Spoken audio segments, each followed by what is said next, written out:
हाँ जी, अपने इतिहास में एक कहावत है कि कोड़ी कोड़ी जोड़ के परी दरी में आठ, और सूरजमल ने इकट्ठो करो जवार ने दियो बांट।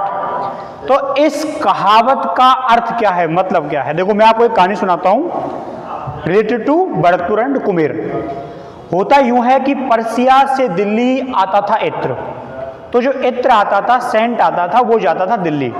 तो पर्सिया से जो इत्र बेचने वाला है वो दिल्ली जब जाता था तो रास्ते में कुमेर से होके वो एक बार निकल रहा था, तो कुमेर की जनता ने उनसे पूछा कि भाई इस शीशी में क्या है? तो उन्होंने कहा साहब इसके अंदर इत्र है, इत्र है, सेंट है। उसने कहा कि कहाँ जा रहे हो इसको बेचने? उन्होंने कहा दिल्ली। भारत के अंदर भला इतनी हिम्मत किसमें है कि इत्र को कोई खरीद ले? उन्होंने कहा कि नहीं, आप गलत कह रहे हैं, ऐसी बात आप नहीं कर सकते। हमारे भरतपुर के अंदर बहुत सारे लोग हैं जो आपका सेंट खरीद सकते हैं। पर्सिया के बेचने वाले ने कहा नहीं, बहुत महंगा है। उन्होंने कहा कितना महंगा है? उसने कहा भाई इतनी छोटी जो बोतल है ना, ये 12,000 रुपये की है। उन्होंने कहा 12,000 रुपये? तो उन्होंने कहा ऐसा करो तुम भरतपुर जाओ और भरतपुर में आपकी सेंट की एक शीशी नहीं सारी शीशी बिक जाएंगी। उन्होंने कहा कोई बात नहीं, मैं दिल्ली नहीं जाऊंगा, मैं भरतपुर चला जाऊंगा।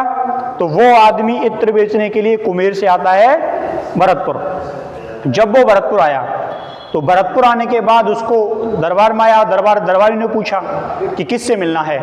उसने कहा महाराज से मिलना है। उन्होंने कहा महाराज से मिलना है, क्या काम है? उसने कहा मैं बहुत दूर से आया हूँ, दूसरे देश से आया हूँ और मुझे महाराज से मिलना है, उन्हीं से काम है। उन्होंने कहा मिलवाई देते हैं तुमको भैया। उनको भेजा गया महाराज सूरजमल के पास। जब सूरजमल के पास गया तो उन्होंने कहा बताइए क्या फरियाद है आपकी? उनका साहब फरियाद नहीं है मेरी, मेरा व्यापार है इत्र का, मुझे इत्र बेचना है, सेंट बेचना है, सेंट बेचना है। उन्होंने कहा था कि बताइए सेंट कैसा है तुम्हारा?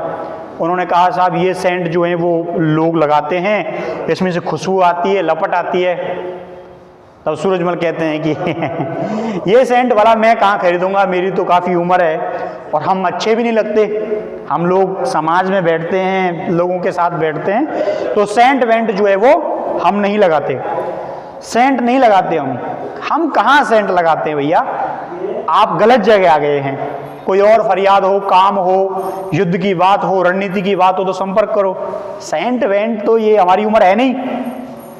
उसके बाद जो विक्रेता होता है वो लौटता है और वो वापस उसी जगह पे पहुंच गया कुमेर जाके। कुमेर की जनता मिली, कुमेर की जनता ने कहा क्या हुआ भैया? उन्होंने कहा यार तुमने ऐसे ही बहका दिया, वहां भेज दिया, महाराज साहब कह रहे थे हमारी तो कहाँ ही उम्र है सेंट लगाने की। उन्होंने कहा ऐसा करो, उनका एक बेटा है जो डीग में रहता है, उसका नाम है जवार सिंह, आप वहां जाइए, वो तुम्हारी सेंट जरूर खरीदेंगे। उन्होंने कहा अब तक तो मैं मथुरा पार कर गया होता, तुमने पहले भरतपुर भेज दिया, भरतपुर से कह रहे हो डीग चले जाओ। उन्होंने कहा कि एक बार जाओ तो सही, वो जवान है, वो सेंट लगाएंगे तुम्हारा। उसने कहा ठीक है। वो विक्रेता जो होता है सेंट का व्यापारी, वो कुमेर से जाता है डीग। जब वो डीग पहुंचा तो जाते ही मुलाकात हो गई। डीग में रहते थे उस समय जवार सिंह। डीग में जाके मुलाकात हुई, डीग में पूछा हाँ भाई बताइए। उन्होंने कहा साहब हम गए थे पहले भरतपुर, भरतपुर में हमारा सेंट बिका नहीं, आपके पिताश्री ने कहा हमारी कहाँ उम्र है सेंट लगाने की, आप अपना सेंट कहीं और बेचिए। कुमेर की जनता ने कहा कि आप डीग जाइए, डीग में आपका सेंट बिक जाएगा। तो हम आपके पास आ गए।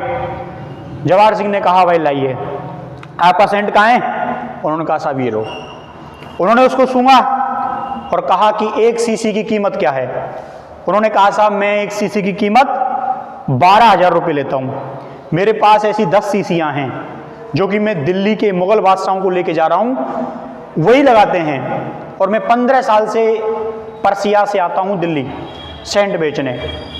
उन्होंने कहा मुगलों के लिए जा रही हैं? उन्होंने कहा हाँ, मुगलों के राजकुमार, मुगल बादशाह, इनके लिए जा रही हैं। उन्होंने कहा वैसे तो मैं नहीं खरीदता क्योंकि हमारे यहाँ पे चलन नहीं है, ऐसा नहीं है कि हम खरीद नहीं सकते, मैं नहीं खरीदता, लेकिन तुम्हारा सेंट मुगलों के लिए जा रहा है इसलिए अब मैं इसे खरीद लूंगा। और उन्होंने 10 की 10 जो शीशियां थी वो खरीद ली। खरीदने के बाद कहा कि भाई ये जो आपकी इत्र की शीशियां हैं इन्हें जाके हमारे घोड़ों को लगा दो। जो डीग में बंधे हुए थे। व्यापारी चौंका कि डीग के अंदर जो अस्तबल है उसको मेरा सेंट लगाया जा रहा है, जिसे मैं मुगल बादशाहों को लगाता। उसने पूछा कि क्षमा करें महाराज, पर यह बताइए इतना महंगा इत्र आप घोड़ों को लगा रहे हैं? तब जवाहर सिंह कहते हैं कि आपके इत्र से घोड़े के पसीने की बू आ रही है। तब वो जो व्यापारी है वो कहता है कि मैं पिछले 15 साल से सेंट बेच रहा हूं और मैं पर्शिया से घोड़ों पर बैठकर ये सेंट लेके आता हूं, लेकिन आज तक किसी ने मेरे सेंट में कोई कमी नहीं निकाली। तब वो कहते हैं कि वो मुगल हैं।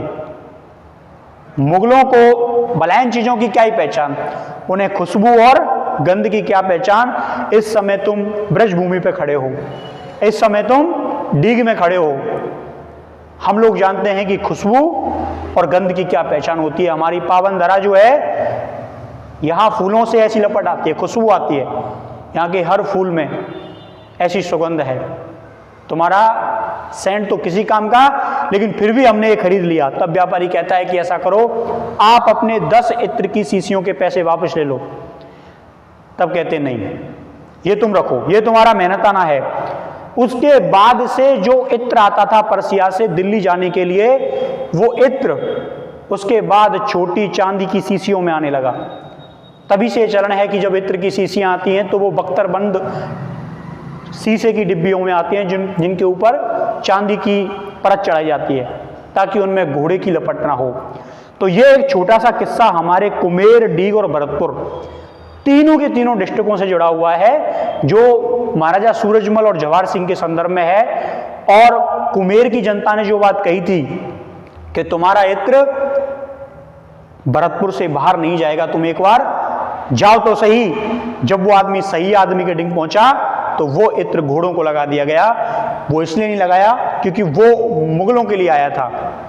तो ये किस्सा था जवाहर सिंह का, जिसके बारे में कहा जाता है कि कोड़ी कोड़ी जोड़ के परी दरी में आड़, और सूरजमल ने जोड़ियो जवाहर ने दियो बांट। तो जवाहर